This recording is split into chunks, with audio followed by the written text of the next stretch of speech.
அவருடைய பலன் இன்றைக்கு உங்க மேல் இறங்குகிறது.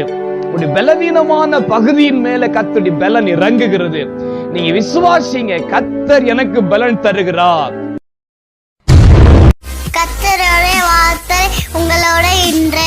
கர்த்தருடைய வார்த்தை உங்களோட இன்று என்கிறதான இந்த தியானத்தின் மூலம் உங்கள் அனைவரையும் சந்திப்பதில் மிக்க மகிழ்ச்சி அடைகிறேன். கர்த்தர் உங்களை ஆசீர்வதிப்பாராக. நல்லா இருக்கீங்களா? ஆமென். நீங்க நல்லா இருக்கும்படியாக கர்த்தர் விரும்புகிறார். கர்த்தர் அப்படியே உங்களை பூமியில வைப்பாராக. இந்த நாள் தியானத்திற்காக ஆபகுக் 3 அதிகாரம் 19 வசனம்.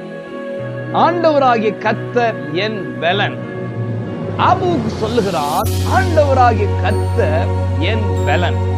அன்புக்குரியவர்களே, இந்த கால வேளையிலே ஏதோ ஒரு பலவீனத்தின் நிமித்தம் நீங்கள் வாழ்ந்து கொண்டிருக்கலாம்.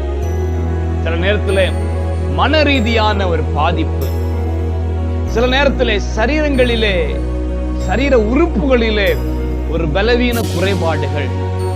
இன்றைக்கு கர்த்தர் உங்களை பார்த்து சொல்லுகிறார், நான் உனக்கு பலன் என்று சொல்லுகிறார்.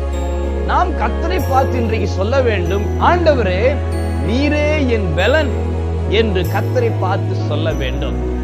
சரீர அவயவங்களிலே பலவீனங்கள் இருக்குமே, ஆனால் நீங்க சொல்லுங்க, அந்த அவயவத்தை பார்த்து, பலவீன அவயவத்தை பார்த்து பேசுங்க. பலவீனமாயிருக்கிற அவயவமே, கர்த்தரே உனக்கு பலன் என்று சொல்லுங்க. ஆண்டவரே நீரே எனக்கு பலன் என்று சொல்லுங்க. கர்த்தாவே என் பலனே, என் பலனே என்று சொல்லுங்க. அவருடைய பலன் இன்றைக்கு உங்க மேல் இறங்குகிறது. உங்களுடைய பலவீனமான பகுதியின் மேல கர்த்தருடைய பலன் இறங்குகிறது. நீங்க விசுவாசிங்க, கர்த்தர் எனக்கு பலன் தருகிறார்.